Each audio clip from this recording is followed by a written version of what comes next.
Ladies and gentlemen, welcome to the main event. This is what you have been waiting for. The battle to end all battles on Last Call Podcast, The Last Jedi. In the blue corner, we have the editor-in-chief of LRMonline.com, Joseph Jammer Medina. You're going down, brother. And in the red corner, we have the Scotsman, Cam Clark. I'll rip off your head and shake in the hole. Ladies and gentlemen, are you ready? I said, ladies and gentlemen, are you ready?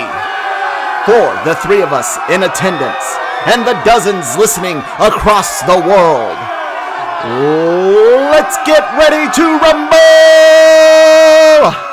Dun, dun, dun, dun, dun, dun, dun, dun, dun, dun, dun. Ladies and gentlemen, welcome to the Last Call Podcast, the podcast series where we've been going over all of the Star Wars movies in chronological order. I am your host for today, Kyle Malone. I do a lot of stuff for the website, including running a wonderful show called LR Mornings every Monday through Friday, so make sure you check that out. I am joined, as always, by my co-host for this series, Cam Clark. What's up, buddy? Hello, how are you guys? Good? Doing good. Doing good. And today's special guest, as you guys have seen us been promoting this podcast for a couple weeks now, is the editor-in-chief, Joseph Jammer Medina. What's up, bud? Not much. I'm excited to talk Star Wars for many reasons. Yes. So for those of you that might not understand all the hoopla about this particular podcast, let's give you a little bit of history here. I came onto the website a little over a year ago, and I started a show called LRM Ranks It, which you guys can find on YouTube and here on the LRM Online Podcast, LRM Online Podcast Network. And me and Jammer, we ranked all of the Star Wars movies that had come out so far, all the way through The Last Jedi and Solo, right? Yep. And Jammer had a bit of a controversial list where he put The Last Jedi as his second favorite Star Wars film. Put it above Empire, but below A New Hope. That, of course, got some discussions going on, not just at the website, but with fans of the website and commentary sections and things like that. And then when we started doing this podcast, let me say, Cam is about the opposite than Jammer. Jammer really loved the film. Cam didn't really care for it as much. There's another gentleman on the website, Seth. He really hates the movie, The Last Jedi. Yeah, and there's me, kind of like. I think he hates it more than me, but I think for me, yeah, it wasn't the fact that Jammer likes it. I don't care if Jammer likes the movie. I really don't. It's the fact he put it above Empire for me. Exactly. And that's why. And it just rankles me. It makes me angry. So we've got that going on. That's kind of like the history of why this one's so big, why we did kind of the funny promotional stuff on social media and the website with the fight. And let's be real, Last Jedi is that movie that you want to have this kind of confrontation with. I hear and I listen to a lot of stuff where people discuss it from one end or the other, but rarely do I actually hear or see a discussion where you have someone who actually loves it discussing with someone who hates it. So I'm interested to see how this goes. Like, I don't think I've seen or heard that before in a single thing. Like, because it's kind of a hive mind mentality. If people love it, they tend to love it. If people hate it, they tend to hate it. Yeah. They tend to intermix very often. And a lot of podcasts or even videos that I've seen about The Last Jedi tend to be echo chambers. Like you just said, it's a bunch of people that loved it or a bunch of people that hated it. And so it's gonna be interesting. It's gonna be fun. Thank you guys for being a part of it. I'm really excited to get into this. So before we get to actually breaking down the movie, we got a couple things that we always do on Last Call Podcast. I'll start with you, Jammer. Before watching this film yesterday, last night. Yeah, last night. There you go. Before watching it last night, when was the last time you had watched it?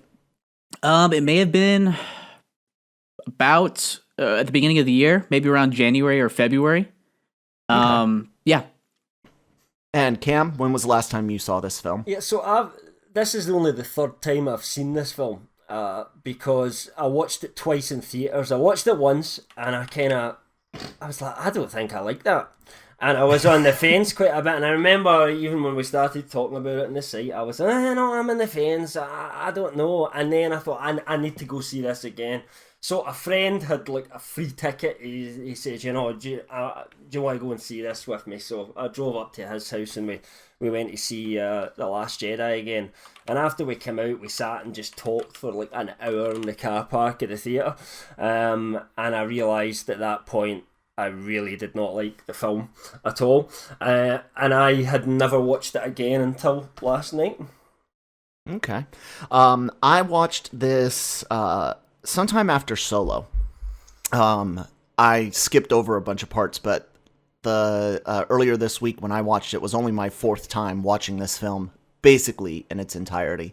I saw it in theaters once. I saw it when it first came out on home video, and then I watched it sometime last summer, and I skipped over some bits and pieces that I didn't like, and we'll get into those later on here. But my feelings before watching it this time, I remember really liking things dealing with Luke, Rey, Kylo.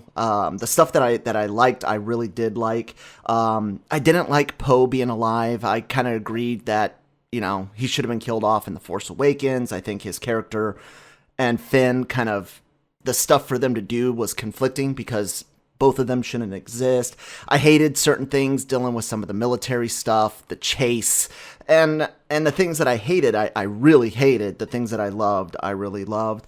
And that was basically how I felt before watching it this time. Cam, what were your feelings on it before?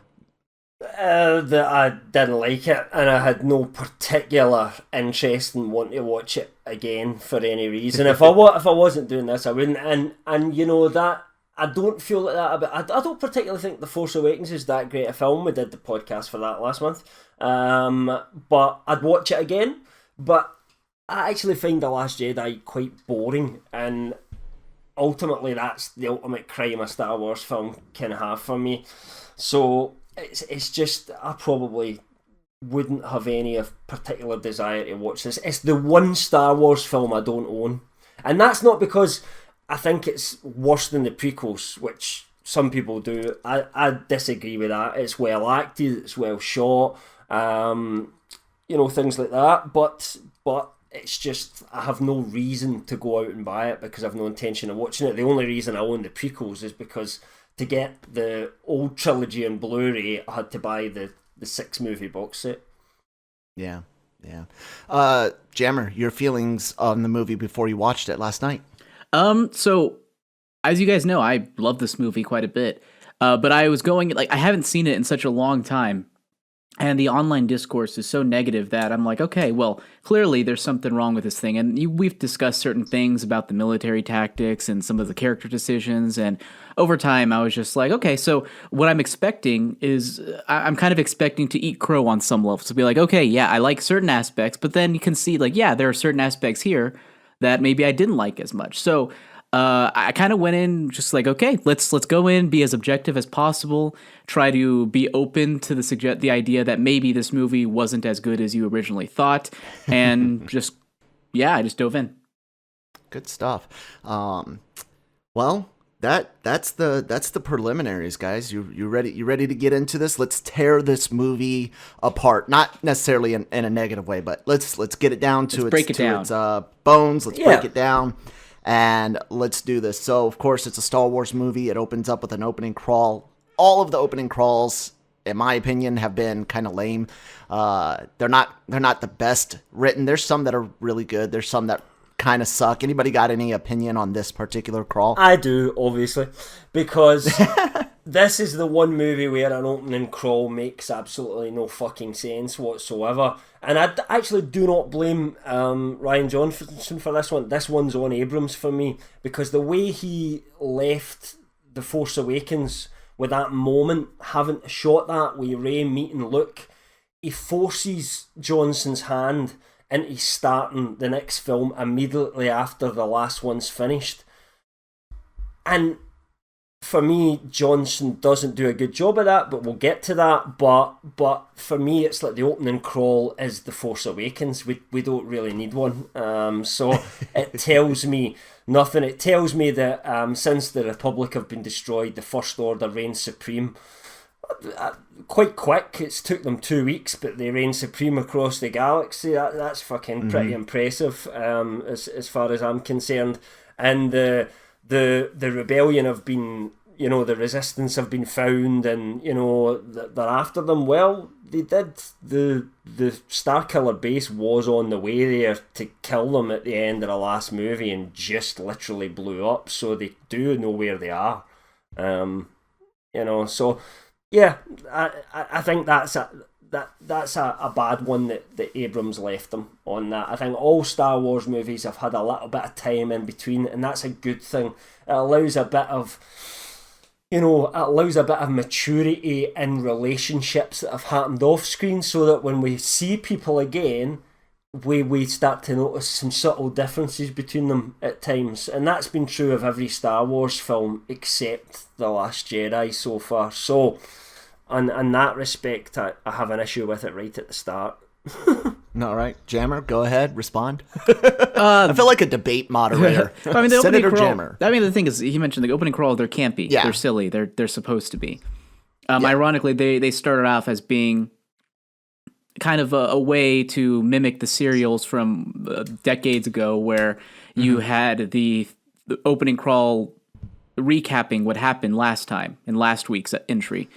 Ironically enough, this is almost in its more pure form closer to that, because it literally is recapping kind of what just happened in The Force Awakens, plus giving you an overall idea of where the political landscape is, because as you mentioned, J.J. Abrams didn't, well, I'm not sure you mentioned this part, he didn't really do a lot of, in terms of world building. I don't think we understood just how important the system was that was destroyed by Starkiller Base. And in this opening crawl, it kind of lays land. Like, yeah, that was important. The political thing that was funding the the resistance is now gone. And as a result, the First Order is taken over. I mean, as far as opening crawls go, I mean, whatever. I don't really care too much, but I think it does a pretty good job of at least laying the foundation, especially if we'd forgotten everything that came before. So I think it's fine. So the movie opens up with basically a fleet of First Order ships. General Hux's flagship, if you will, is there. And we get this funny scene with Poe Dameron. The First Order. Sorry, I'll just correct you there. That's subjective. What do you mean? A funny scene. Oh. Oh God, here we go. Got it. So, what I found to be a funny scene. And what I found to be a funny scene. Yeah.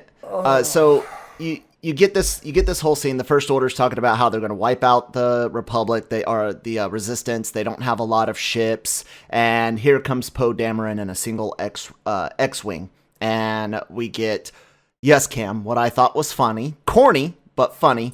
Poe Dameron playing games with General Hux, who I hated in the Force Awakens, and I hate him in this film as well.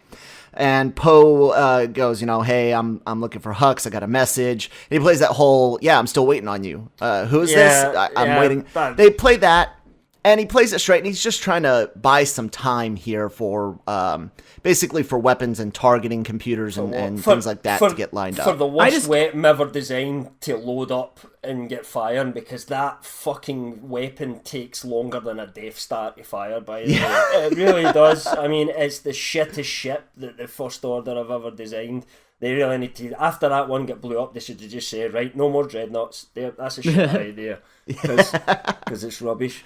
But I mean, I don't necessarily think that the scene itself was, I mean, how do you expect him to react when someone does that? It's like, can he hear me? It's like, that's a genuine response. Like, I made a statement, and I like it because they definitely played him up as like this almost Hitler-like guy, and it's like, it was goofy almost how quote-unquote evil he was. He was like, we will... And then, hold on.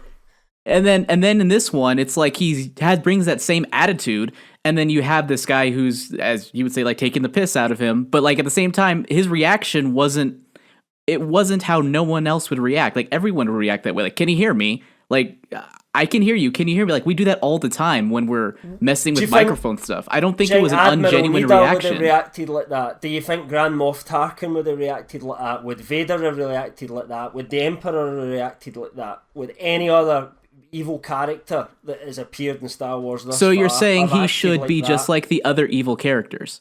I think he should be serious because he's a general on a warship and he shouldn't be playing. So you're saying a general? He shouldn't be saying things like, "We will strike them into dust. We will destroy you. We will kill your princess and we will starve your children. We will burn your crops." You know, and he's all this shit. You're like, shut the fuck up, man. You know. I'll say this. I think the joke goes on for a second too long. I do think that had it been somebody else, they would have been like, just fucking blow him out of the sky. But I don't mind that it went on a little bit longer. Start fucking shooting at him. You know. Yeah. What would you know what Darth Vader would have done? Killed the comms and said, "Destroy that ship and carry on." That's what Darth Vader would have done. I know. And I want to see that kind of. Do you know what kills me the most as well? It's the two Imperial officers that look towards him and start smiling. That's the part where it goes too far. Because what it makes, and this entire sequence then, is we've got the bumbling idiots back from Return of the Jedi. That's what the Empire were in the Return of the Jedi. It's sometimes just bumbling idiots. And the Force Awakens, the First Order weren't like that. They were never like that in Empire. They were never like that in Star Wars. And Johnson brought back that bumbling idiots, all with British accents again, and I just, I don't know. I'll say this. To me at all. I didn't mind it. I do agree with you, Cam, that if this was a different Star Wars era, different villains, yeah, they would have fired on him. But I don't mind the joke. I miss... Because of the lack of R2 and 3PO in these movies, I think there's some slapsticky levity that's missing from the sequel trilogy. You don't do it with the villains. You don't do it in that. To me, it sets the wrong tone in the wrong place. This is supposed to be a serious moment. It's like when the Empire It's not supposed to be a serious Hoth, moment. It's not supposed to be a serious moment though, because it's played for a laugh. So you just want it to be a serious moment. That doesn't mean it has to be a serious moment. Because they're coming there to wipe them out. It's like when the Empire turned up in Hoth, Han Solo didn't go on the mic and start fucking jiving with them. Do you know what I mean? Because people were too busy trying to do other things. I don't know. And then, this is the problem for me, right? See if this was a film that had nothing to do with Star Wars, it was just some sci-fi film that somebody came out with. Because I've not established, what kind of the tone of the series at this point, it's fine. You could have done that. If that was Guardians of the Galaxy, I'd have probably went, oh yeah, it wasn't the best joke in the world, but it doesn't bother me too much because I'd never seen anything else.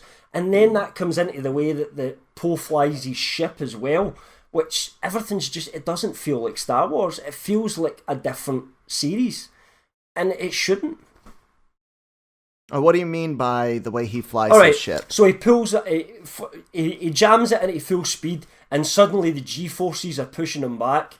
He's in space. That's never happened before to anybody else. Well, when they go to light speed, they all get pushed back in their seats. I think there was one time at the end of Empire when 3PO fell down the hole because they had just activated it as if the ship wasn't ready, and that's the only time you ever seen that happening. Then Poe Dameron pulls a handbrake turn in space. Now, again, if that's Guardians of the Galaxy and you've not established your rules for that universe yet, that's fine, but we've never seen anything like that in Star Wars before, and suddenly Poe Dameron's pulling a handbrake turn. We know that from the OT even and the prequel trilogy that inertia is felt in these ships. We've never seen anybody floating or anything floating in any X-Wing, A-Wing, Y-Wing, B-Wing, Millennium Falcon, anything like that. In Star Wars, it's called an inertial compensator, and it's actually something that they can turn up and down to lower or raise the amount of gravity inside the ship. All right, and so I didn't mind that inside at the all. ship. What about the droid's head going back? What was that? Wind resistance? What? That's dumb. I'll give you that one. Physically, that one's kind of dumb. But you could say the inertial compensator is affecting the whole. Star Wars has always had these things that don't work in physics, but you don't push it further. You don't do that. I don't mind it at all. That inertial compensator definitely its field would affect BB-8 as well. That one, that one doesn't bug me at all. But I do think that inertial compensator it creates gravity in and around that ship, so that way the pilots can feel direction and they can feel what their ship is doing. Because in true zero G, dogfighting would be nearly impossible. I know that, Mike Stackpole does a great job of explaining this in the X-Wing series. And I know the EU is not canon, but you can still look to the other movies where you've seen people moving left and right as their ship is moving left and right. You talk to Michael Stackpole on Twitter sometimes, and you actually maybe interview soon, possibly. That's a thing Hopefully. that we're looking at. Ask him if he would have had one of his X-Wings pull a handbrake turn. Just ask him that question. They do. They do. They use rudder pedals and side slipping and full reverse thrusters. I don't remember anything like that they do. Move. Maybe not the term handbrake, but yeah, they definitely do speed up, slow down. They use more like a reverse thrusters than a handbrake, so I'll give you that. But maybe they're upgraded X-Wings.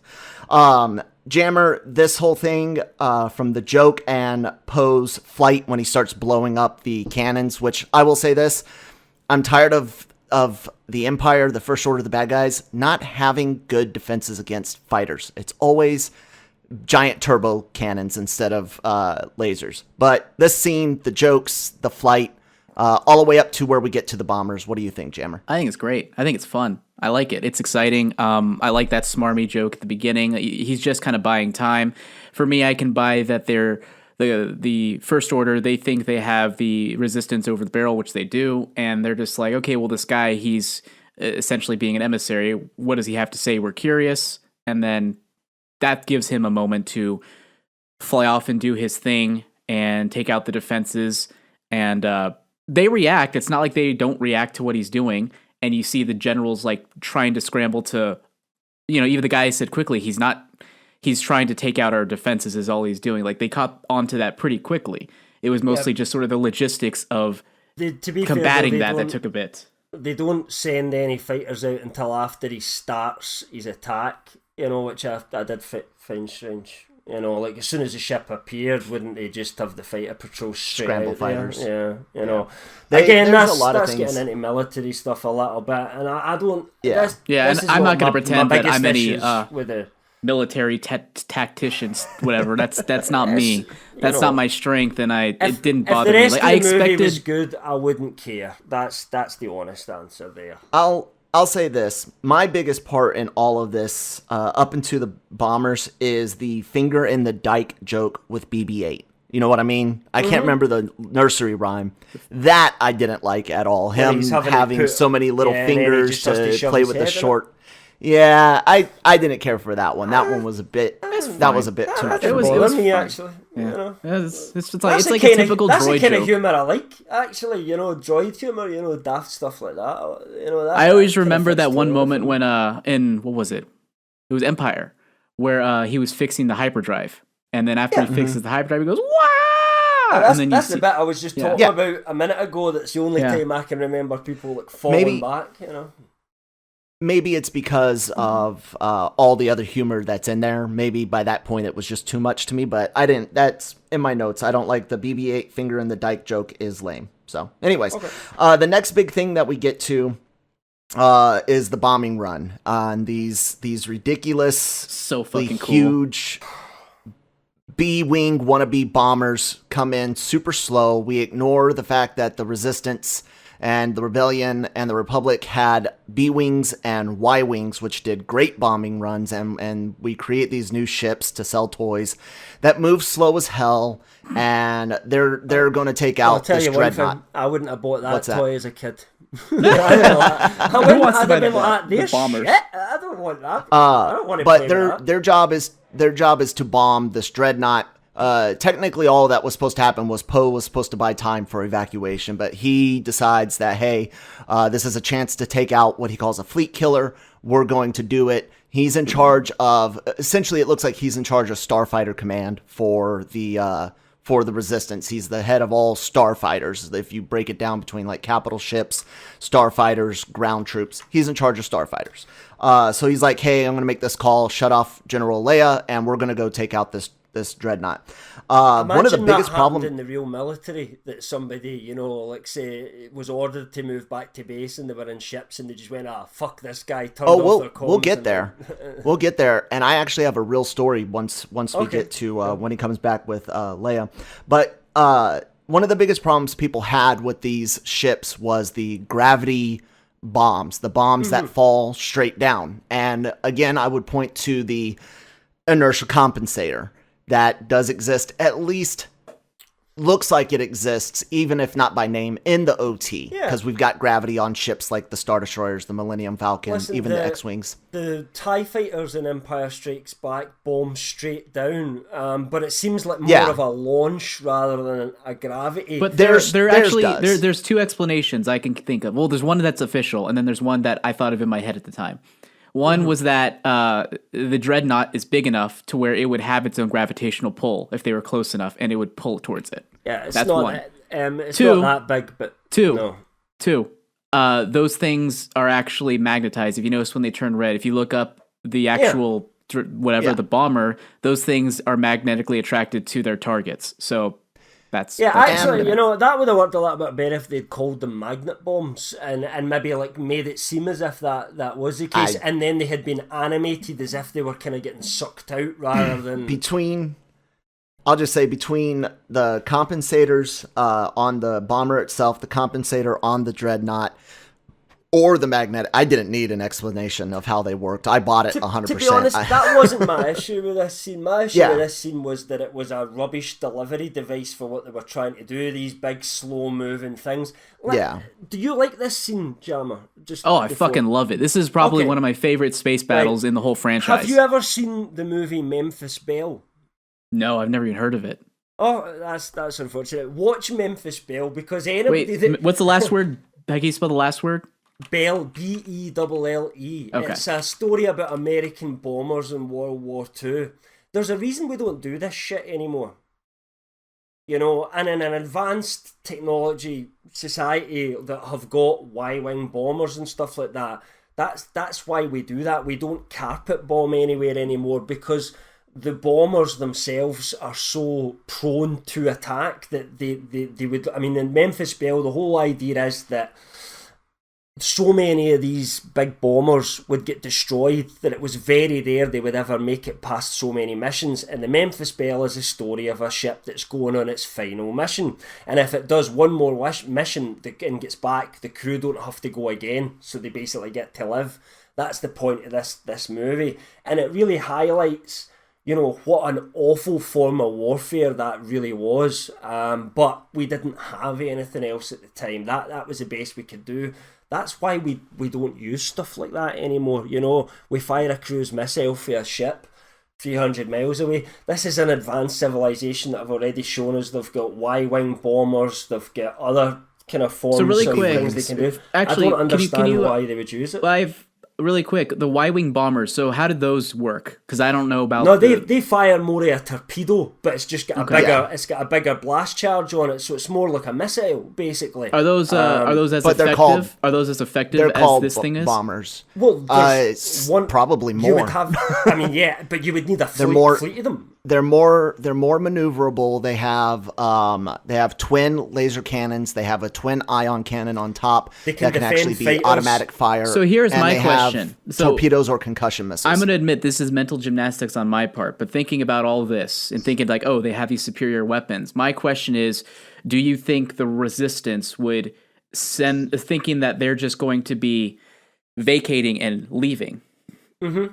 That they are basically sending those better weapons ahead to where they're going, so that getting that stuff out. Getting that stuff out of the way first, and then it is only because Poe Dameron sets up this whole thing seemingly like on the fly almost that's kind of what they're left to deal with is these bombing machines. But clearly the plan was to do that anyway if they weren't going to have enough time to get out. This was always going to be the plan. It's just that because they were going to get out, they didn't need to, and they could have pulled them back. To be fair, by the time they turned those motherfuckers round, and got them back to that base ship, every one of them would have been dead anyway. They just seem to appear suddenly. There's bombers coming, and then they're right there. It's like, they're so slow, they must have saw them coming fucking before Poe. Like, oh, there's a fleet of bombers moving very slowly towards us. Oh, here's a starfighter. It's a fucking stupid idea. It doesn't work. That would be much more exciting to have 30 Y-wing bombers getting in. And the thing with a Y-wing is you don't just get to shoot once. You can shoot, turn, shoot again, etc. You can defend against fighters. These things, I mean, 3 of them blew up within 2 seconds. And one was just left floating, and nobody seems to touch this last one as it just floats along with no pilot or anything. You know, honestly, it's not exciting. It's fucking stupid. I'll just say that I don't think in any other Star Wars film these would have existed. They wouldn't. I don't think these would have even been manufactured. But anyways, so that the bombers happen. And they do lose a lot of not just bombers, but fighters. They didn't have enough to protect them. There's not only the Dreadnought, but I think there's 2 or 3 Star Destroyers also there. Really quick. I think we're losing the subjectivity aspect of this battle that I think is really interesting. Where for a couple of minutes you were following Paige Tico, who is basically has to set off the thing. And I thought this was really cool. Where for a while you have this non-main character who becomes the focus and perspective of this battle, and I just thought that was really powerful, and like I really wanted her to succeed a lot, and it was really sad when she died. Yeah, I think they did a really good job effectively portraying genuinely done in a different format, but in a similar way with that situation. One person, you know, having to kind of sacrifice his life, and then later on to kind of realise the futility of that. I can see where you're coming from a sort of I like character that scene. point I thought it of was view. fine. It just it's just that it just doesn't feel like a Star Wars film again for me because of the way he's decided to do that thing. The idea behind it, what he wanted to get from the audience at that point is fine. The way he constructed that to make it happen doesn't work. What do you mean it didn't feel like a Star Wars film? Because of the way they decided to bomb these things, to use this really shitty technology to attack the Empire. You just don't do that. It's technology that's completely outdated. No, as Kyle said a minute ago, no one would have even designed those ships. They'd never have made it out of a shipyard. The rebellion would never. Why would you pay for that? It's horrible. You know, you just wouldn't do it.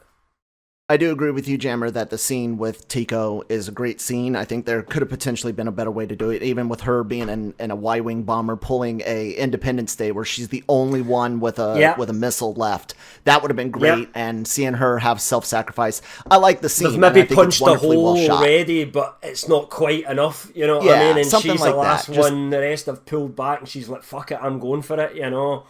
But it is a really emotional scene. It is well shot. You don't know, does she have the Force, or she's just believing in a lot of faith? And, I didn't even think about the Force. That was the thing. Oh, really? No, not at all. I never really thought of it as a Force situation. No, but me not in the way of her consciously using the Force, but maybe just that the Force directs events. And that sometimes good shit. I did not get that at all. I just thought it was a soldier that was in the middle of a really tough situation and had to sacrifice herself. That's what I thought. When you have a mythology like the Force, then you are accepting that none of this is particularly. She could have easily. It's fated as well, you know. She could have easily been like Maz, have not really. She can maybe touch into that. I thought it was a possibility. I like the idea that it was left open. Yeah, she I would have left closes it her open, eyes. definitely. She concentrates, and she gets to complete her mission. I know, I love concentrators. She gets to hit the Dreadnought. So they bomb the Dreadnought. The Dreadnought blows up. The general or admiral that was in charge of that Dreadnought, he looks really angry as he can see what's happening. There's a lot of things going on with, why didn't the First Order scramble fighters earlier? Why aren't the 2 Star Destroyers next to them firing more? Like, there's a lot of things that really bugged me in that. Mm-hmm. And some of that's based off of legitimate, real military knowledge, military history and experience. Part of that's also me having read, 40 some odd EU books where the fights, the star fights are the Star Wars are much more in detail. So some of that bugged me, but they blow up the dreadnought and they recall the fighters and they hyperspace out of there. Really quick, so as the person who gives zero fucks about the military aspect of this and just cares more about like sort of the emotional core of a scene or the basicness of it, you know, the basic goals, like characters, this goal, blah, blah, blah, and this is their obstacle, etc. Regardless of whatever military tactics, I think the scene was really effective and really engaging and just had me like gripping my seat the entire time, even just this recent one. It's like the military stuff that you guys dove into, I was perfectly accepting because Star Wars has always been sort of a mishmash of sci-fi / oldie technology sort of merged together in a way, along with stuff that isn't necessarily physically possible in space. Yeah. And I'm just able to suspend my disbelief on a greater level just because it's Star Wars. You know, it doesn't necessarily have to conform to our own logic of how things work. Mm-hmm. Just one question. See, if you were making a Star Wars film and you knew that wasn't one of your strong points, would you ask Kyle or me or somebody like that for advice when it came to stuff like that? Oh yeah, probably. Yeah, definitely. I mean, but to be fair, I'm also a lot harder on the logic stuff on my end. Like for example, I'm sure there are a few things in many movies. There are things, a lot of movies that I don't even consider as potential problems, but if it had been my own thing, I would have workshopped the hell out of it and just been like, think about it from every angle. And, you know, for all we know, maybe he did. Maybe just bled through the cracks. Like, I don't know how the production process worked there. But we don't know. I think one of my issues that I have with this is that it almost feels like a first draft of a script sometimes, The Last Jedi. I mean, like, there are some good ideas in there, but they needed another pass, another 2 passes, or they needed to bring a couple of people in that say, well, that wouldn't quite work. What about doing it a little bit like this? There's lots of little examples like that, which I feel like he just wrote it and shot it and didn't really... So I was expecting to feel that. I was expecting to feel a lot of that in watching this movie again, expecting to be like a lot more bugged by the military stuff. But as someone, once again, who isn't... Like, I read maybe 5 to 10 of those books, but I didn't really care about the military stuff. It was all about the character stuff in the Force. And also, I have no military experience. So as someone coming from that perspective, I watched it again, and maybe there's 1 or 2 things that I'll bring up later, where I was like, maybe that wasn't the best way of doing it. But overall, like, I was impressed just how much I just did not notice or did not care about those little aspects. Just did not give a fuck. You're obviously... Just some things are just so logical, even when you're thinking of like how you would do things playing a video game yourself. Like you're playing a, say, Homeworld, which is a 3D real-time strategy set in space where you've got capital ships, frigates, corvettes, fighter craft, and what you would do with the, like, even thinking logically from a video game standpoint, there's things that just glare at me, at least, through the screen. Not just like I said, being a military history buff, a war film buff, being in the military. But yeah, I mean, that's the thing is as a tactical thing. I feel like it's difficult for you to look at it as a layman, considering you have all of that experience and interest. First of all, I mean, I don't. But you're a Star Wars ship core. Well, this is the thing. It's like you get different kind of fans. You're a Star Wars fan.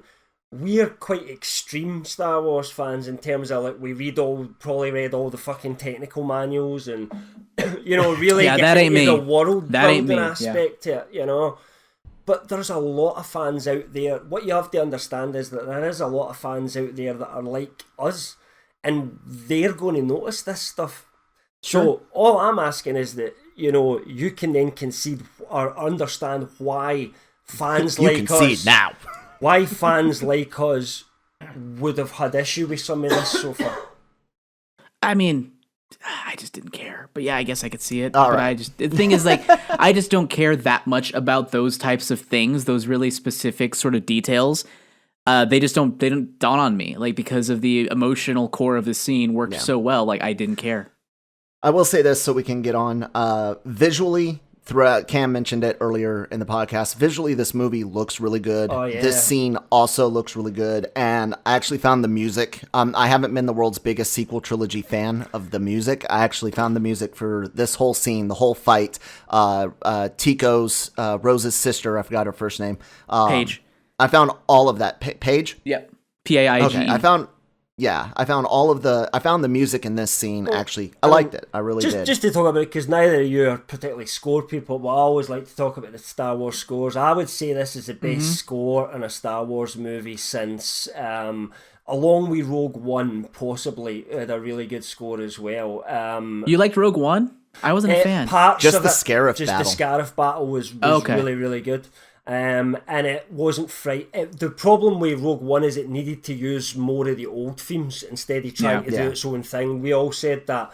But in terms of an original score, this is quite a good score, I think, from John Williams. Yeah. It's better One of my than favorite Force ones Awakens is score.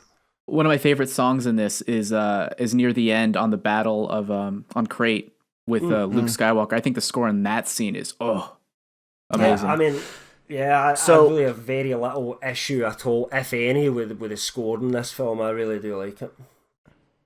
Cool. So let's go ahead and get to the next scene. Why in God's name was Finn wasting Bacta? Like, for that gag, again, that's a technical thing that just kind of bugged me. Bacta tanks exist, and now we got Bacta suits. Just for a funny joke. I didn't care for that one. It's a regression of the technology almost to me. I think it would have been a better nod back there to just have him in a Bacta tank, but he did it so he could do the gag. And so they could do the gag. I didn't care for it. I don't hate it. Didn't care for it. Jammer, did you like it? Yeah, it was there. I didn't care either way. Okay. Like, it happened, and I was just like, it doesn't bother me, but I didn't really laugh that much at it either.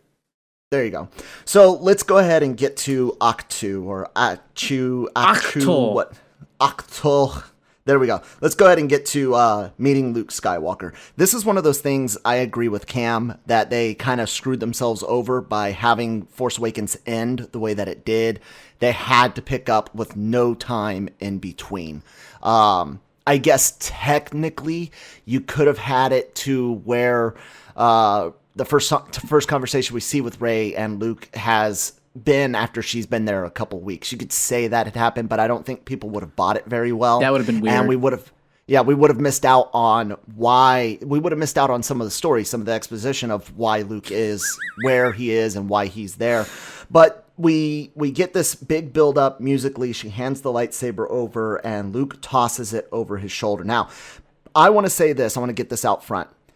I have almost zero issues with everything Luke Skywalker does in this movie. It is completely informed by the EU and things that I know Luke did, things I know Luke went through, things I know about Luke's character 10, 15, 20, 30, 40 years after the Battle of Yavin.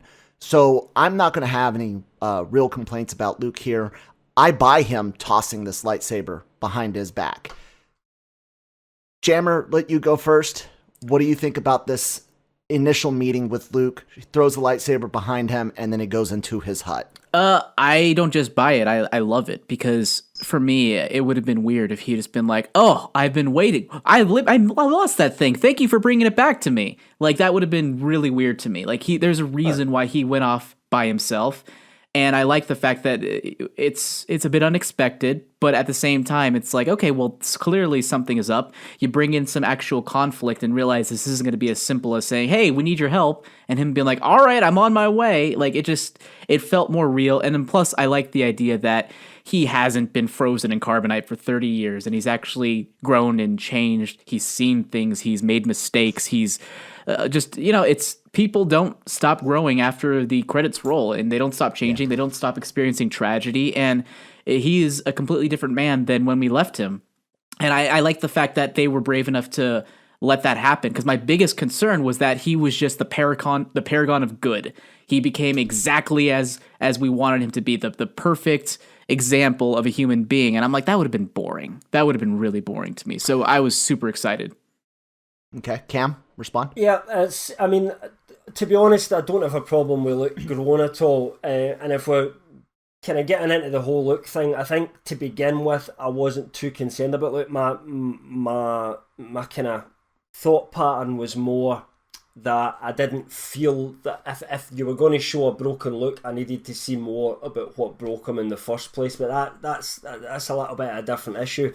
But this time when I watched it, I kind of found myself siding with Seth more. Not at the start. I didn't want Luke to turn and go, I have been expecting you, Rey. It is time to start your training. You know what I mean? That would have been fucking awful. So this is more later on I'm getting to rather than just now. I have one comment about this, and it's the fact that he tosses it over the shoulder is, to me, again, Johnson going for a joke at an inappropriate time to have a bit of humour. I don't think so. Could have looked at it. It doesn't feel like a joke to me. Could have just dropped it in the floor. I think Luke had a visceral reaction. Away. I think the throwing it over the shoulder he was trying to go for a gag for that. And I heard a couple of people, like the first time I watched it, in the audience going, like that, and everybody else just silent. The second time I watched it, no, there was just no laughter at all, and it felt to me like that's what he was going for there. You were supposed to have a little giggle at that, but because then afterwards it's a bit levity, like, you know, like Rey's like, what's going on here? And she follows after him. It's done like, it's not done in a super serious kind of way, and I think, again, it's a tonal problem for me. It's not the actions of what happens in terms of the story, it's the way he's done it. Just doesn't work for me. I didn't think, I'm not quite sure. I mean, it's Rian Johnson, so yeah, he may have had the idea, ooh, this will get a laugh, but I don't necessarily believe 100% that was his intention. I think, personally, I would have loved it more, and it would have been a stronger statement had he maybe... We don't know that he's cut himself off from the Force yet. Correct. So, never mind. I was going to say it would have been really cool for him to just, like, force blast it across the water. And that would have been really extreme. That would have been better if he threw it up in the air and then boiled it with his laser vision. I think all he had to do was look at it and just drop it on the floor in front of him and walk away. He didn't have to toss it behind him. I think they were making a statement. Would that have... Just imagine it in your head. The two... He looks at it, shakes his head and drops it and walks away, or he throws it behind him without actually looking at it and stares straight at Rey. Just imagine both in your head, because it's an easy thing to do. Which one's better? I mean, that's a subjective thing. I have no issue with the tossing behind. Yeah, I don't matter.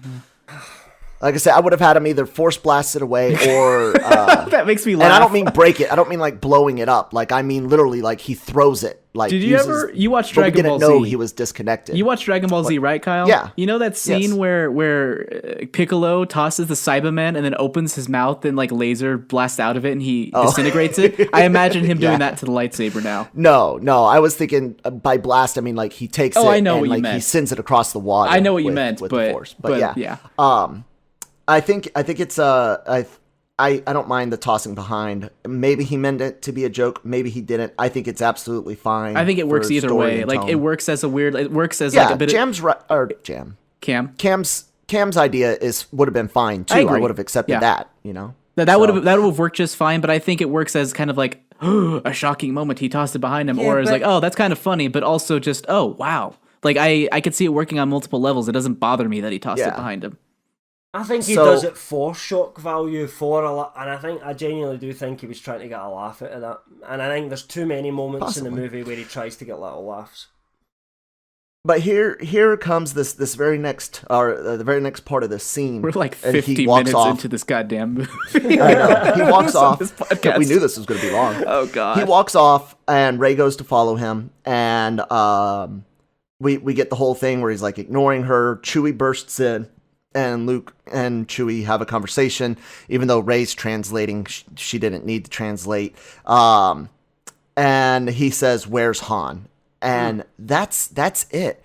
That's all we get, unless you want to talk about Luke walking onto the Millennium Falcon before he sees R2. Mm-hmm. Unless you want to count that as him mourning Han.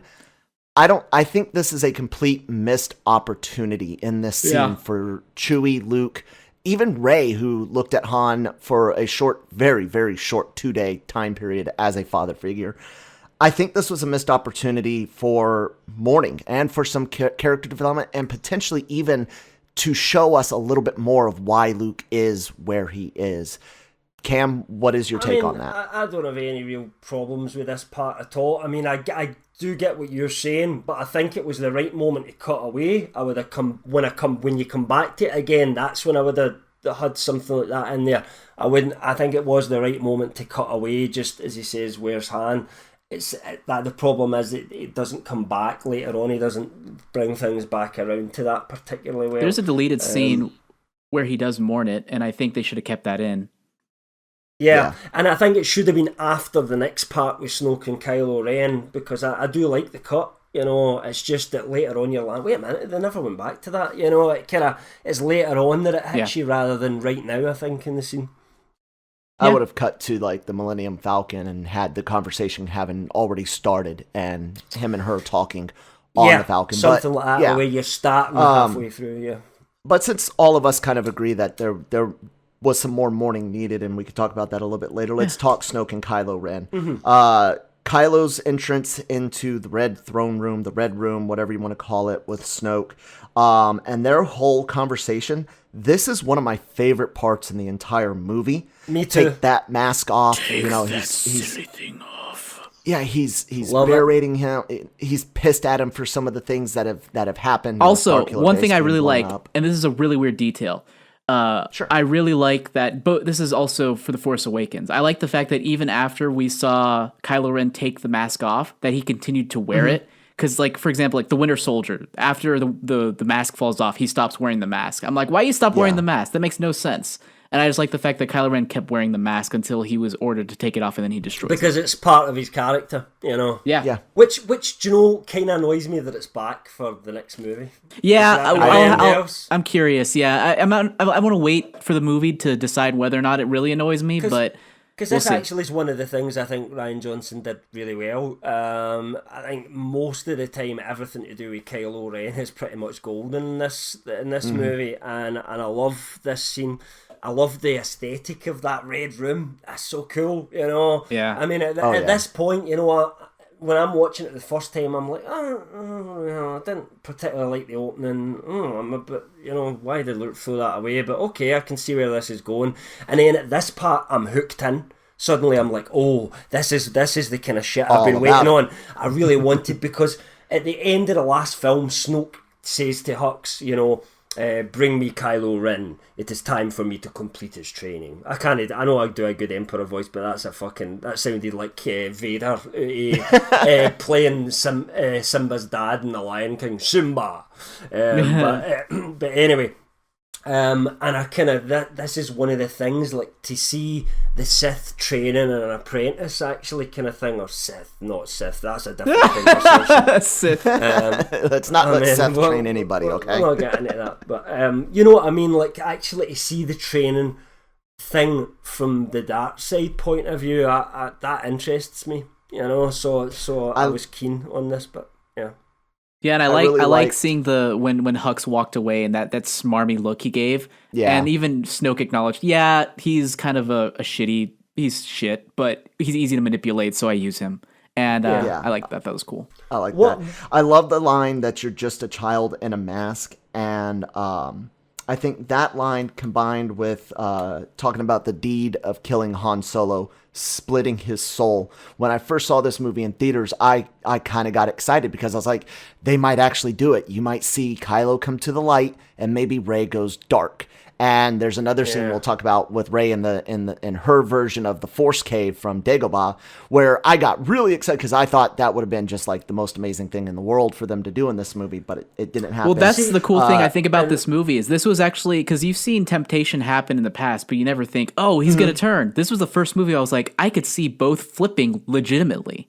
Yes, the seeds were sown, and we'll get to how I feel with what the seeds have grown into or what they potentially might go into. My issue is not, again, with how he set this up, because I'm excited at this point. It's the way he decided to resolve it that I have an issue with. So we should... But it's a beautiful scene. Andy Serkis is freaking amazing. And do you know what I love about Snoke? And we saw it earlier as well, like where he's like making Hux, he's just ragdolling him about while he's not even in the same fucking solar system. So we've seen Vader be able to like do stuff to people like when they're in the vicinity of them, but we've never seen somebody be able to like just do that to somebody across the galaxy. I know in the EU that stuff happened, but we've never really seen it in the movies. So I'm thinking Snoke is fucking powerful. I'm thinking at this point, this guy's more powerful than the Emperor. And I think it's like almost like Rian Johnson was showing us that specifically at that point, you know. I also even the like way that, he that was just so blasts the painful. lightning in the floor. You know? That was so painful how it looked when he slammed Hux' face into the ground, and he just and he embarrassed him in front of everybody. It was such a chastising. It was brutal. Yeah. Yeah. So we all love that scene, which is great. Kylo, after he takes his talking to, after Daddy gives him the business, the slap across that the, sounds the dirty. face, whatever. Yeah, I know. I realized my mistake there. Anyways, after he, tells Kylo off, and Kylo goes and throws a fit in the lift. And I absolutely love that. Yeah. I remember in The Force Awakens, people talking about how whiny Kylo is. And I mentioned this on the last call podcast on The Force Awakens. Kylo has so much shit going on in his mind, his heart, his everything. He's got a smuggler for a father that was a war hero. He's got a princess mother that runs governments. He's got a dark side legacy from his grandfather and the light side master Jedi Luke Skywalker. Like, he has all of these things that at some point in his life were tearing at him, even though we don't get to see them in the films, and I'm okay with that. Like, me, I could gather that from it. And I think the immaturity in him and the raw anger makes him as scary, if not every now and then scarier than Vader. And not Jammer? only that, he's angry and volatile, but also strong. He destroys that helmet. And I go back to that scene in The Force Awakens where he's just like swinging away at that control panel as that guy's sitting there. It's not only just anger and immature anger, and just, he's the exact opposite. When you think of Vader, you think calm, cool, collected, in control. He's about as far from Vader as you can imagine. Yeah, He's because Vader was an adult, a fully formed Sith that had been through all of this shit in the past. You know what I mean? This is a guy that's still conflicted slightly. You know, he's not, and he's just had to kill his own father and stuff like that. He's emotionally torn up inside, and there's this battle going on inside him. You know, which you kind of feel. That's what I kind of wanted to see from Anakin come Revenge of the Sith in the prequels. Yeah. You know, Kylo is Anakin 2.0. He's done better. From one thing into the other. And that's why I agree. Kylo Ren is the best character in this trilogy, because we actually got to see that evolution from one thing into another. So absolutely, I'm with you on this stuff. I actually think Johnson does really well here. Yeah. So he has his fit, and then we get back to Luke and Rey. One of my biggest problems in this scene, this is where Luke tells Rey a little bit about, why the letting the Jedi die. We get to see grouchy Luke. My biggest problem is the word laser sword. I don't think Luke Skywalker even jokingly would ever say the word laser sword. This is another tonal problem, and this is Johnson not understanding the Star Wars universe. He's put in what George Lucas, he could say it all day long. George Lucas used to call them laser swords. He did, but he never ever used that terminology within the universe, in the movies, because in the universe nobody called them laser swords. In the universe, Skywalker, Anakin did. Yeah, I was going to say the only person that does is a very young kid who has no idea what Jedi really are. Which is a kind of joke that Lucas put in himself. But here's the thing. In this moment, Luke Skywalker is embittered and basically infantilizing her perspective on life. And I think that's what he's going for. He's trying to take it and sort of trivialize her perspective by calling it a laser sword. I think he has an agenda with that statement. Everything else he says tells you that you don't need to put that in there. It just doesn't feel right to me. I can see your point, Jammer, and if that's what he did, then he. But it's almost too meta to catch on. You know what I mean? You have to do characters. Yeah, I think it would have been better. I think it would have been better if Anakin hadn't said it. but in the Phantom Menace, because it wouldn't have been something that people like before already. But like I said, they just said lightsaber. It wouldn't. But like I said, he's trying to the scene other than make it better. He's trying to infantilize her perspective. And, but he's still saying, do you think I'm just going to pick up one of these weapons and go and defeat the Empire single-handedly? Oh, you did before, but I mean, it would be the equivalent of a knight saying, "You think I'm just going to pick up a stick and go slay the dragon?" Like it's that kind of thing where he. One thing about this though is, do you remember in Empire Strikes Back when they're just about to start the Hoth fight and he jumps into the snowspeeder and he says, "How are you, Dak?" And he's like, "Never better. I feel like I could take on the whole Empire myself." And Luke just has a wee look, shakes his head and goes, "Yeah, I know what you mean." Okay. And then it feels this slightly and, out what of about that? character And for this, him. hold on. No. I don't think that's out of character. That he's 30 years older. Like he's been through shit. He's no longer invincible. It's not in his about mind. now for me. This is about late. Then how they then develop the rest of the Luke character as the rest of this movie goes on. So right now, I don't really have an issue with negative Luke. As I said, it's later on. There's certain points where I feel he should have started to change his mind quicker. That's where I'm getting at. So sorry, I'm sowing some seeds here for later on. Okay, it's all right. Rey and when she goes off, she's probably drawn to the library because of the Force. Well, yeah, we actually hear voices if I'm not mistaken. So she goes and checks out the library. They speak parcel tongue for some reason. And we get Luke finally comes in there. We still don't know he's cut off from the Force, but this makes a lot of sense to me after we find out, why he doesn't understand too much about her, why he doesn't feel her, why he doesn't know what she's doing there. And he keeps asking, what are you doing here? Well, your sister sent me. No, what are you doing here? I really liked all that. I think their dialogue, everything other than laser sword, is great in this scene. Anybody have any issues with them in the library and it's time for the Jedi to die? Anybody? No, but just to kind of to drag it back, we have to mention the tit sucking scene, surely. Sorry, the what? Here, the where he milks the creature and does again milk. Oh. I mean, it's one of the most controversial aspects of The Last Jedi. I didn't find it controversial. Like that?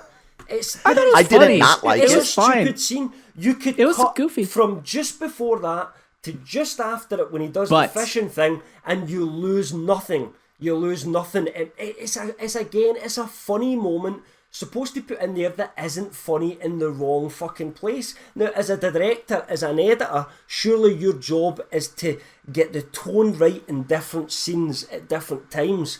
How is Johnson getting the tone right for everything else that happens in this scene, other than that one bit, is super serious? I'll say this. I looked at it as him trying to gross Rey out, trying to get her to just leave. That's what I looked at. It's the way he looks at the camera and winks and goes, yeah, because he's kind of looking at like, see what I am? You don't need me. You don't want me coming back. And also the fact that like he's going through his day. And it's like it's just another thing that he does. Like, oh, okay, getting my electrolytes. What about the way the creature turns around and looks at Rey and says to say, "Oh, you fancy some doll?" That's not a big deal. Like I said, I think he's trying to turn her off. No, I think he's talking about the creature. Him back. I think he's talking about the creature. The creature turns around and looks to Rey as if that is lame. Would you like some of this? No. That is kind of lame. The creature look it was just an animal. Shit. Yeah, it's not that big of a deal. It's not that big of a deal. Star Wars has goofy shit in it all over the place. It's perfectly fine. That's just fucking shit. It's lame, but you're right. You could cut it out and you don't lose any of the animal looking, but you can leave it in and you don't lose or gain anything either. You lose the tone. Well, you lose this cam rant apparently.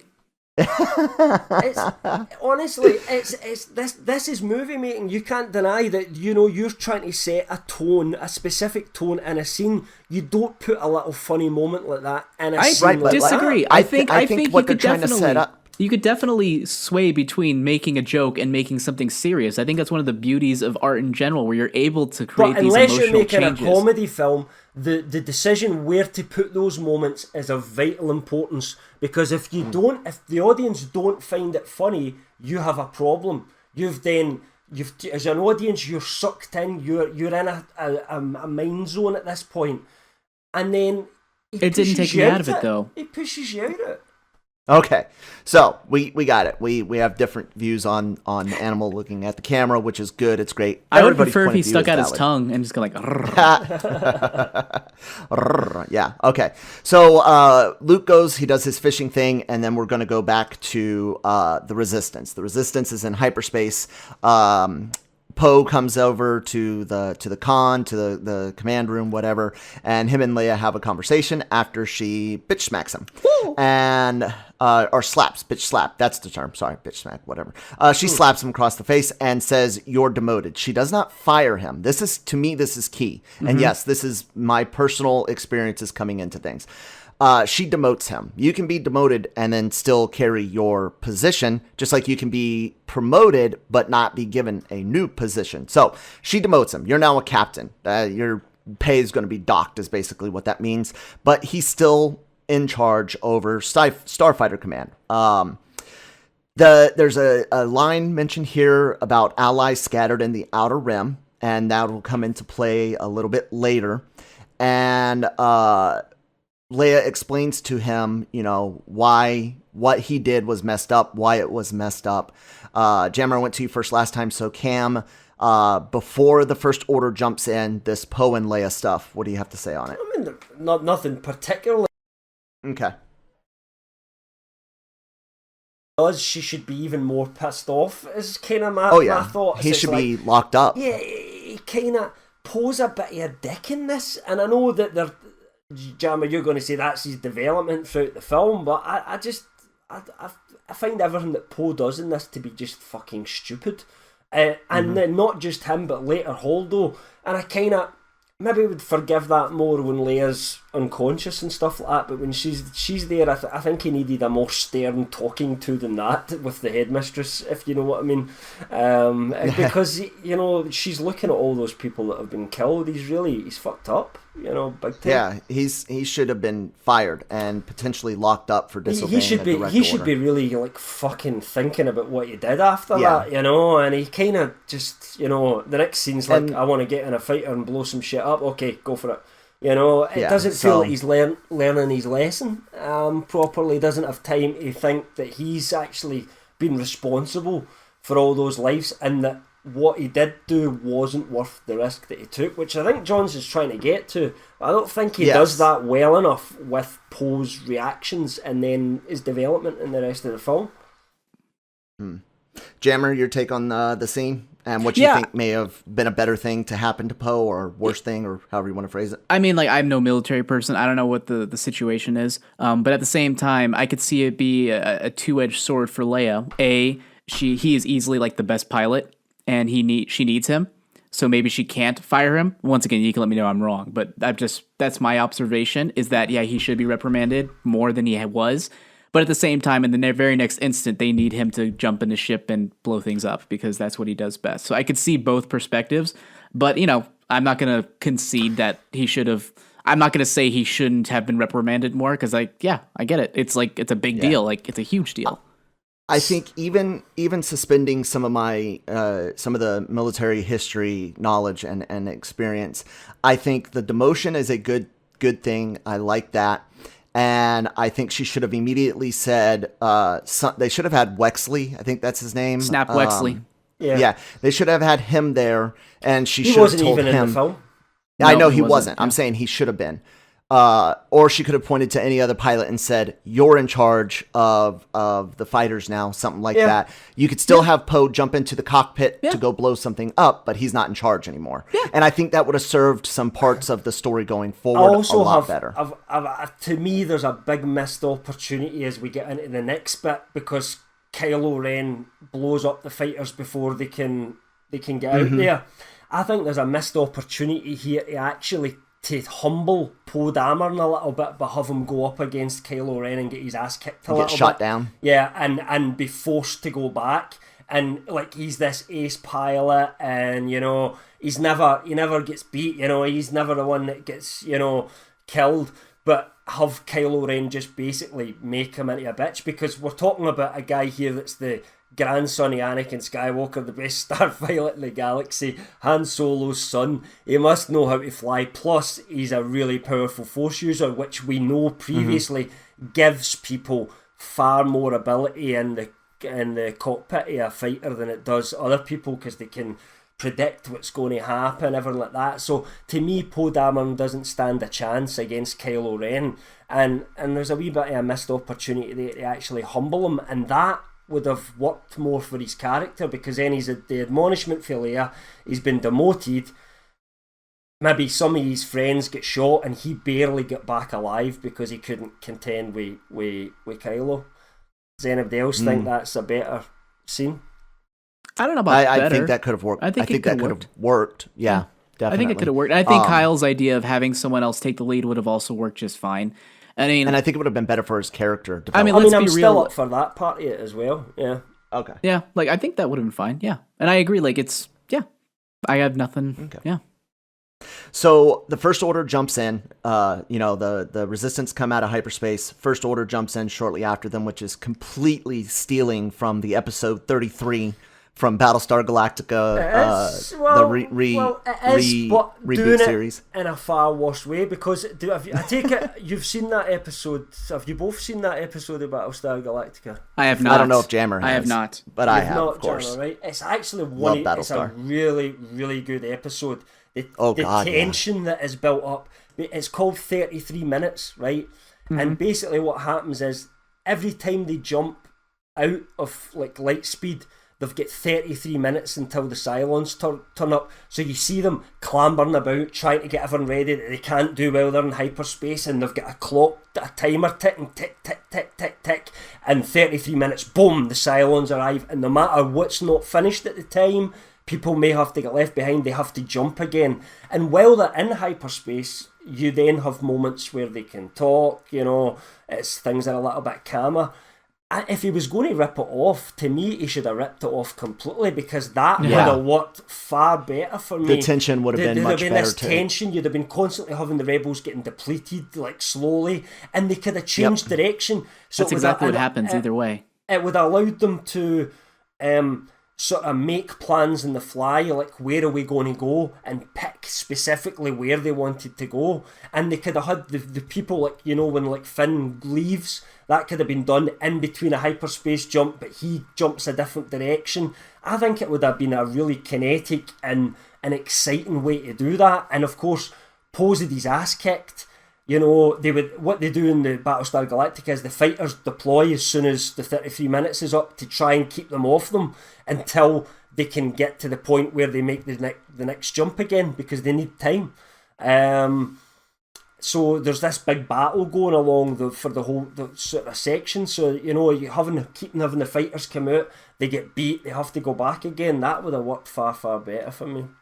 That doesn't sound like it was copying that much. It sounds like, what is it, Battlestar Galactica? They're jumping, then they have to wait, then they jump again, then they have to wait, then they jump again. Yes, they're being chased. Yeah, so, I mean, that's not a copy. Then that's kind of different. The initial thing that they were that they're being chased. Like the core concept of being chased. Yeah, I think what it is fans immediately said right away, because the slow chase is one of the biggest aspects that people that don't like the movie have got. And a lot of people said right away they took a good idea here, but didn't see it through to completion. And I wasn't the first person that suggested this, by the way, but I absolutely agree with it. That's what he should have done. He should have just copied it. Fuck it.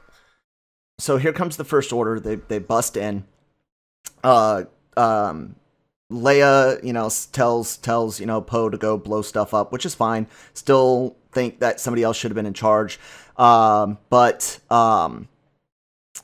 the fighter hangar is blown up. It's a little frustrating that there was only the one hangar, because that's not how things usually are. Anyways, so the fighter hangar gets blown up. Kylo Ren has the bridge in his sights, and he's about to fire, and they show him hesitating. This is his mommy. It's one thing to kill daddy. It's another thing to kill mommy. Mommy can feel him through the Force. Mm-hmm. Kylo can probably feel her through the Force. It's actually one of my favorite moments in this movie as well. Like all the stuff with Kylo. I absolutely love. They called back to the Luke and Leia thing that Cam pointed out from Empire. Exactly. Yeah. Exactly. And looking through both their eyes, you can see there's a connection there, and you can see the emotion in his face and the trigger finger.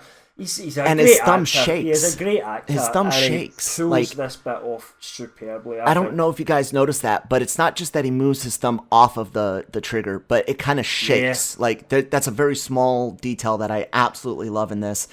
And then his wingmen, go ahead and blow the bridge. Good job, wingmen. Good job, wingmen. Right, they blow the bridge. We lose the majority of the Resistance leadership.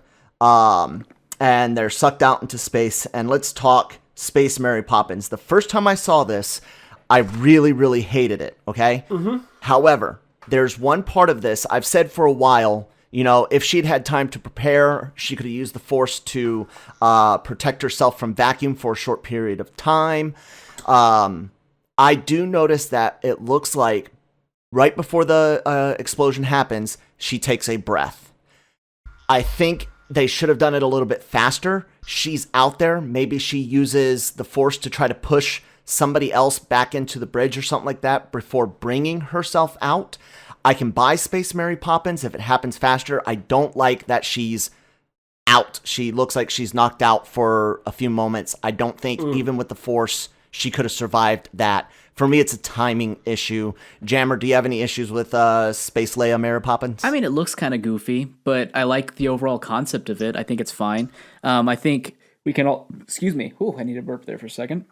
No, I think the timing issue, I could see that being a problem, but at the same time, it's a movie. They're cutting between things, and it could just be a situation where they're cutting away for a while to look at the other stuff, and then they cut back to her, and that could have been... a few seconds after the fact. Yeah, but she's out cold. Like, she's or her eyes unconscious, are closed. Her eyes are closed. Apparently. I don't know. I guess. Cam? Well, hold on, I'm not done yet. I just don't have the problem with it. I actually like the idea of it because I like thinking to myself, oh, like Luke, she hasn't been in a vacuum for the past, 30 years. And I always felt like when he says, no, there is another, like Yoda says that, and then she gets no payoff emotionally in terms of Jedi abilities, in terms of closure with her father. And here I'm like, okay, well, over the past 30 years, maybe she's not a Jedi, but she has definitely developed her Force powers a bit. I mean, yeah, I agree with both of you, actually, because I agree with what Jammer says about Leia. I talked about this a lot in The Force Awakens. I think it's one of the things Abrams absolutely shut the bed on, was that he just made Leia the typical general politician type person, and he just didn't give her that Force maturation that you expect would have happened at that point. To me, Leia should have been basically a Jedi Master herself by that point, or at least maybe not officially, but like training wise, even if she had never been trained, even if she'd rejected it, she would have still developed a hell of a lot. And you think in order to control it, Luke would have had to teach her at least some things. So I feel we should have saw in this trilogy Leia as being more powerful than she's been. I actually think they didn't do her justice by not doing that. I actually think she's a Skywalker. I think she should have started training Rey in The Force Awakens. I honestly do. I think she should have started, giving her some basic training, teaching her a little bit about what the Force was, because she's a Skywalker. She absolutely could be every bit as powerful as Luke Skywalker is. Why shouldn't she be? But I kind of disagree there for a second, and only because she has Force sensitivity doesn't necessarily mean that she would devote her life in the same way Luke did. Potentially. Rather potentially, than, yeah. If she didn't I don't think train, she had I get to. it. Yeah, no. And in fact, does that because they don't necessarily have her. Luke devotes his life to the Jedi and becomes super powerful. She kind of has other issues. She has a family, and there's always that the political side of things with Leia. So absolutely, she became in charge of the to whole Republic for a while. As powerful as Luke, but potentially there's no reason why she couldn't be if she had trained as much as Luke did. That's what I'm getting at, and for her to be no better really than she was in Jedi in The Force Awakens was a misstep to me. Saying that, I just didn't like the way it was shot. It just felt... Yeah, it looked I kinda call goofy. it Leia Kal-El because it looks like she's holding her hand. I almost expected it to go... as she's flying in. So I can't think of how would you have shot it in a way that doesn't look weird or goofy? Because I was trying to think to myself. If I was writing it, I would have just not had her sucked out to space and have to fly back in. I would have. Okay, well that's not helpful. I'm talking about if she was out there. Planned out something else to show her force ability at that point. I think it was a great moment to show her force ability that she manages to allow herself to survive. I just think it should have been done in a different way. I haven't quite thought what that would be yet, I must admit. I did. Like I said, it should have been fairly quickly. We see her take that breath. She's sucked out. As soon as she's sucked out, you see her stop herself using the Force. Maybe we even show her try to grab a couple of other fleet officers and try to push them back into the bridge. That and then she immediately pulls herself back in. Do you know what might have worked? A bit of slow motion as the missile hits, so that you see it's almost as if Leia's seeing it ahead of time, and we see her kind of like experience everything in slow motion. Because kind of like we've never seen that before, but the idea is the Force tells you things before they're going to happen. That's why Jedi have such quick reflexes. Qui-Gon Jinn told us that in the first one. They can see stuff before it happens. So why not show us a little bit about that and have her do something to hold herself in, so that when everybody else gets blown out, she sort of stays in place, maybe using the Force to hold herself in, and then she collapses, like, quite close, and they're able from exhaustion. They're able to get in, and get to her at that point. That would have worked a little bit better. No, that's the first time I really kind of tried to think about what to do differently in the same thing. Knowing what we do know now. This kind of goes out of the order of doing this breakdown, but just knowing what we know now, do you wish they had killed her off in this scene, Jammer? I don't know. I don't think so. I mean, I think they did, but I also like the fact that we had some hint at her Jedi-ness, so I think that works pretty well for me. Yeah, I think they would have had to reshoot the whole second half of the film. They would have to delay it. I mean, I don't know if you'd have to redo it all, but change it up some. Nah, I don't think I would have killed her off. Like if I don't think he could. It was just curiosity. Yeah. So we get back over to Luke and Rey. Are any last words here with Kylo and Leia or anything like that? Nope. Nope. Cool. So we get the Porg dinner scene. This is a slapstick scene that I actually like. That's great. I do like this. Thank you. You did a good job. That was you, Jammer? Yeah, that was me. Oh, okay, good job. See, he probably just expected that would be me. Cam's usually our sound effects guy. You have so impressed me, sir. Christine actually didn't like the Porg dinner scene. Oh, I liked it. I chuckled. I laughed. Actually, I don't know. I would have. Yeah, I would have thought it even funnier for Chewie to like yell at him and then take a bite anyways, and then look at the bite and then felt really bad and threw it away.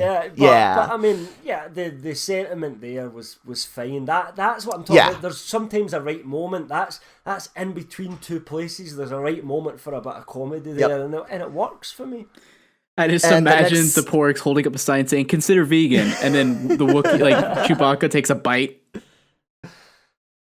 Oh man! And then we move into the Luke Skywalker in the Millennium Falcon. This is the one and only scene that we kind of feel like he might be mourning the loss of Han Solo. I think that this scene could have happened a little bit sooner, and it should have been him having a conversation with Rey, and then maybe she leaves and we get his thing with R2. Like she has another attempt where she's like, "Please come help us," and then she leaves, and here comes R2-D2. But what we get is Luke looking solemn. R2-D2 waking up and bringing up the "Help me, Obi-Wan Kenobi, you're my only hope" message.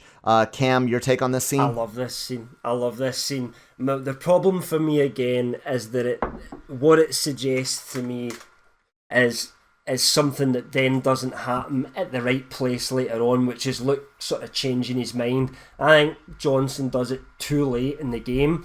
But to me, this is the spark that sets that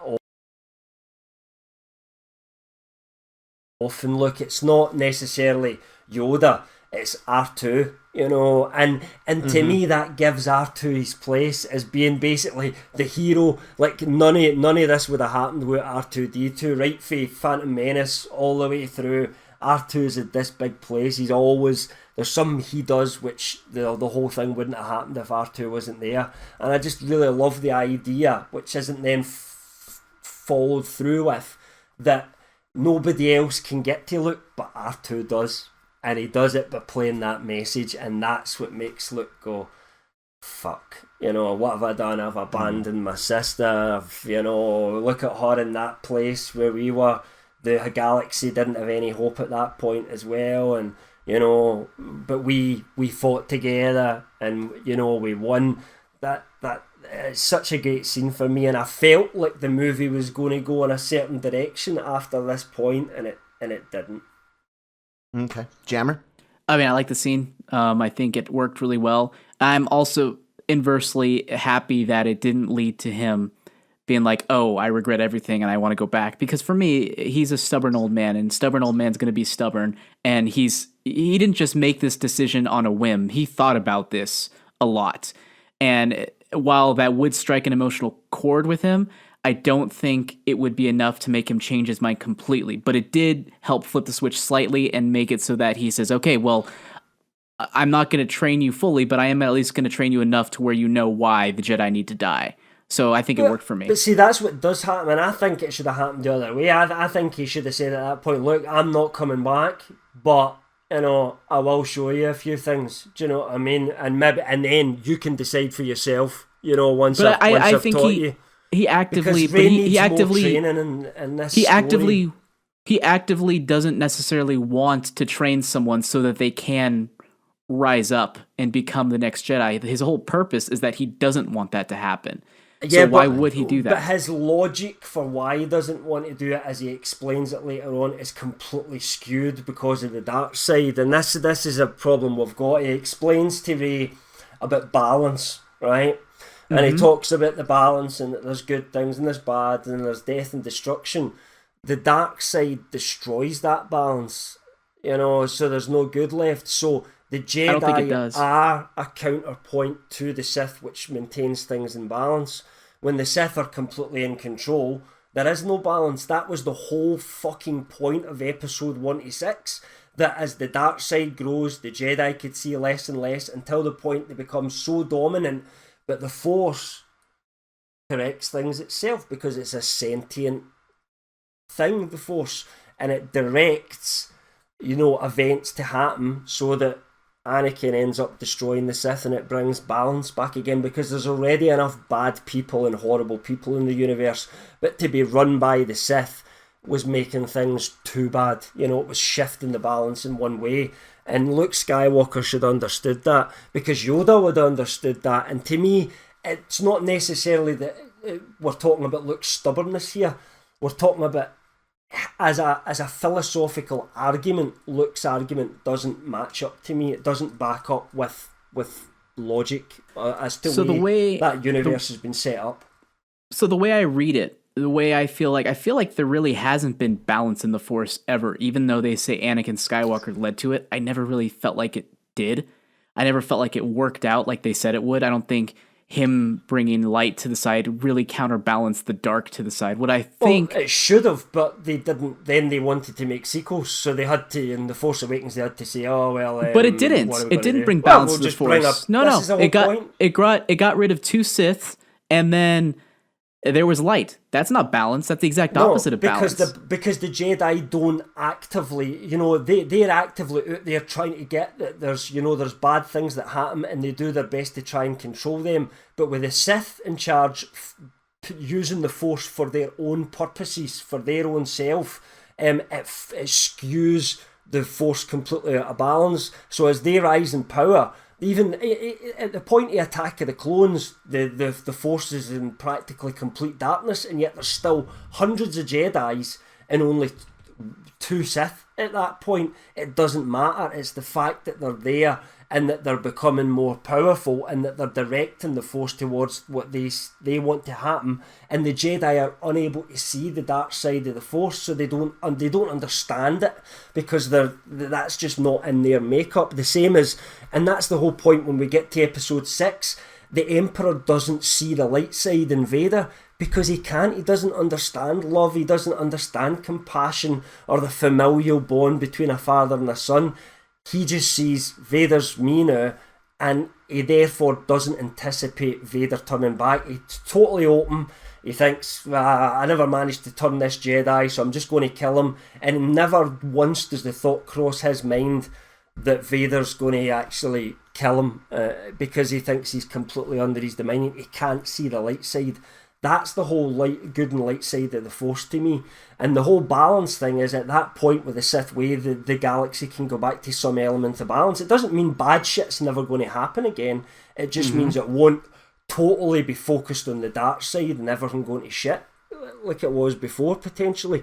But, of course, darkness can rise again, and that's the way the EU books did it, that there will be Jedi who will sometimes turn bad, and it can cause problems, and you could have still had that story and still matched that up. But I just don't think but I could see what his perspective makes any sense. Being different in that if you don't bring up the light side to meet the darkness, very soon they'll because the way it works is one matches the other, as Snoke said in The Force Awakens, and if you eliminate one, like the arms race between the two, hold on, between the two sides, you are left with sides that are more gray, and I think that's what this movie kind of introduces, the more aspect of gray and bringing in Jedi or Force users that are more mixed and not necessarily one side or the other. And yet Rey is telling Luke right now that because of Kylo Ren and Snoke, that the resistance are practically done. The hope in the galaxy is almost gone. So what is actually happening in the movie is a complete opposite of what Luke thinks will happen, was if I just stay out it, everything will be fine in the end anyway. She's just told him that's not happening. She's just told him that that Kylo has killed his own father, his friend. That Leia's on the run and she's desperately looking for him because she doesn't. But he doesn't think Jedi are the answer necessarily at that point. He doesn't think it's going to help. He thinks maybe it'll help now, but it's only going to exacerbate the problem later and make it worse. But that's his own failures that's speaking to him there, you know. So because he's failed, he feels like that. No, he does turn around and he does change his mind later on in the movie anyway. But it takes Yoda to come back and explain to him. I actually thought the seeds of that, it should have been a gradual process. Do you know what I mean? It should have been a gradual process. Rey could have argued back against him about some things. She said, well, no, why? That doesn't make sense. You know, she should have been really debating with Luke and making. But she doesn't. She doesn't have the confidence to debate. She's not looking to. She doesn't know enough, and she doesn't have confidence in herself. She understands that the darkness is going to win. She understands those basic principles. She understands. She's seen Kylo Ren. She's been on the end of it. She helped blow up the Star Killer. She said all that stuff right at the beginning. Yeah, but I'm saying, you know, I mean, we could have then had that, you know, a more combative relationship between Rey and Luke, where, you know, she's trying to convince him that he's wrong. But Rey is aimless. She's looking for someone to help her. She doesn't have enough conviction in her own thoughts to actually argue on behalf of someone who is a Jedi master. That doesn't make any sense to me. She doesn't necessarily think. Well, she doesn't, and then she leaves him and pisses off. And then she leaves him and pisses off and decides she's going to go and try and do things herself. So she does do it later on. But I'm not talking about stuff to do with the Force. I mean, I'm not saying she should be experiencing the Force. What I'm saying is that we're talking about basic logic here. She should be turning and saying to him, but you're wrong, because this is what's happening in the universe right now. So how can you say that the Jedi aren't needed? Do you know what I mean? I just think he should have come to the realisation far, far sooner that, you know, actually, you know, maybe he needed to open himself back up to the Force again and see what was happening. And, if he had come across sooner, I would have been like, I don't buy that. That was too easy. I don't know. If you do it the way Cam just kind of mentioned, like a quiet moment after him and her, after Luke and Rey have another conversation, one more conversation before she walks off, if he would have had him close his eyes and open himself up to the Force for a moment. Why would he do that? Because he knows, she's just told him everything is all fucked up without you. Everything is falling apart. Because he's starting to doubt. He starts doubting for the very point she tells him that why would he Han's doubt? dead. But why would he doubt himself? He starts doubting when After shows him it. He even says to Abdu, "That's a cheap move." Then at what point? Then at what point does Luke say, like, the way it sounds like? At what point does he accept everything is fucked up without me? Everything's fucked up without a Force user out there to counteract Kylo and Snoke. Since he left, it's going to shit. Yeah, it's she's explained exactly to him how dark and how bad things are, and it's fine that he thought by not being a Jedi, by shutting the Jedi training down, that maybe it would all solve itself militaristically, politically. But once she comes up and says, "No, it's not. The shadows have gotten even darker and bigger. There has to be a light to bring balance to it."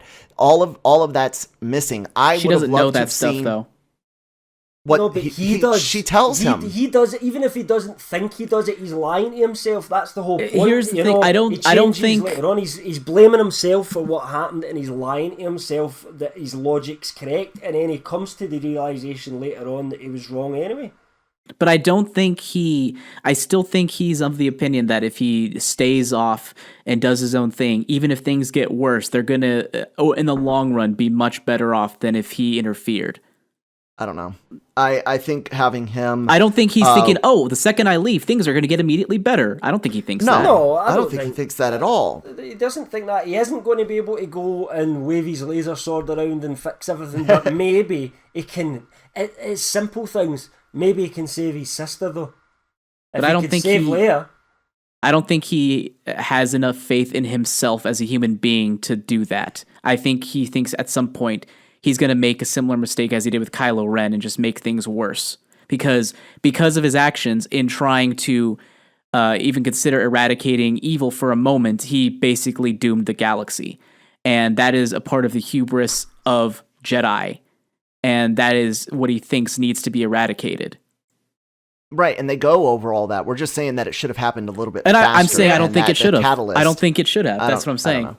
I would have loved to have seen him open himself up to the Force after him and Rey kind of separate there in the Millennium Falcon, and had like a Force vision like she did when she touched his lightsaber.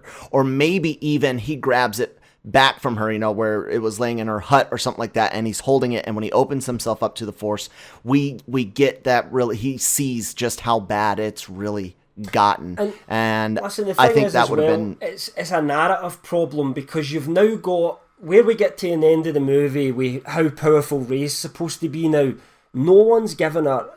We're now in the end of getting towards the end of the second movie, and no one has trained Rey to do anything at this point.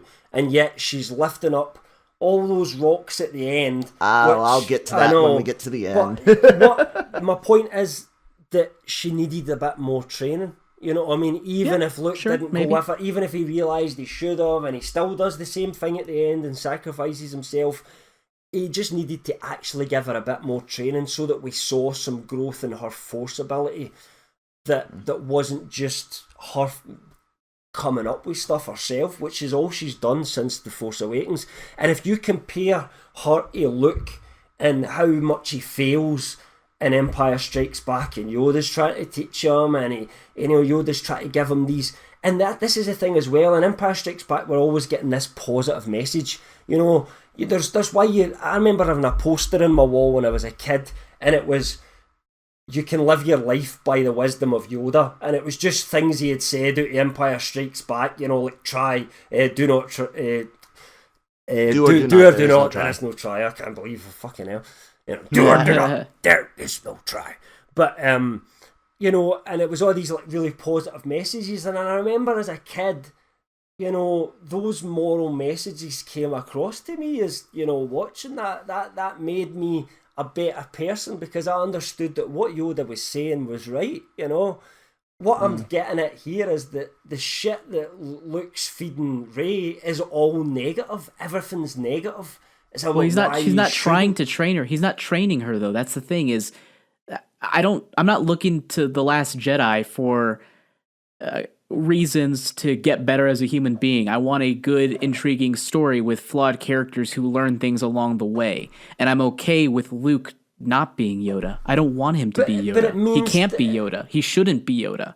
He's not supposed to. You absolutely shouldn't be Yoda. You know, as Yoda says at the end of it, he's allowed to fail as well. Do you know what I mean? You can have him bitter, you can have him crab it, but at the same time, I just don't find his argument makes any logical sense from a philosophical point of view of the Force. And I think somebody that would have spent that long with the Force would have ultimately started to understand that. Maybe when he was separated himself off and he had nobody there, but once everybody comes back to him, what he also understands is that's the will of the Force. He's not stupid. You know, Qui-Gon would have understood at that point immediately, the Force has brought you to me at this point. So Luke knows that as well, even if he's cut off with the Force. He knows nothing happens by accident, you know? I think Luke being who Luke Skywalker is, and even grouchy, old, changed, having, 30 plus years of bad stuff, having happened, I still think when she explains to him exactly how bad things are, he at least goes, We've got to do something. I was wrong. Me coming out of the game, I might not have to be back in it 100%, but me coming out of this game, it led to things getting even worse. I thought it would get better, but it got worse. But this allows a more heroic, end for Luke, I think, slightly as well. I mean, if that process that he goes through is a little bit more gradual than just I feel Yoda like speaks to him and this then is this a situation where we're projecting our own thoughts too much onto a fictional character. Where it's like, I feel this way. I feel like this way is what I would... Yeah, but I think we really don't take into account just how twisted and torn people can be as human beings. People make bad decisions constantly. Good people make bad decisions constantly. I think we, as people who watch fiction or read fiction, very too often we don't actually consider these people making decisions independent from what we would do, because we're different people. Well, no, I'm looking at it as Luke. I'm looking at it as Luke Skywalker. Too. I'm looking at it as Luke Skywalker too. For the Luke Skywalker, and we disagree. We saw exactly. We disagree. It's like the Jaime Lannister thing out of Game of Thrones to me. You know what I mean? It just doesn't feel like the natural arc for that character where it should have went. I think it was a nice idea to have grumpy Luke, but I just think it went on a little bit too long and became unproductive. Speaking of going on too long, we still have over half a movie left to go over, guys. So we're going to get more opportunities to talk about Luke, but next we're going to get back to the Resistance and the promotion of Admiral Holdo. Thank you so much for listening to Part 1 of The Last Jedi on the Last Call podcast. Be sure to check out Part 2, available now. Leave some comments below, and please like, share, and subscribe. May the Force be with you.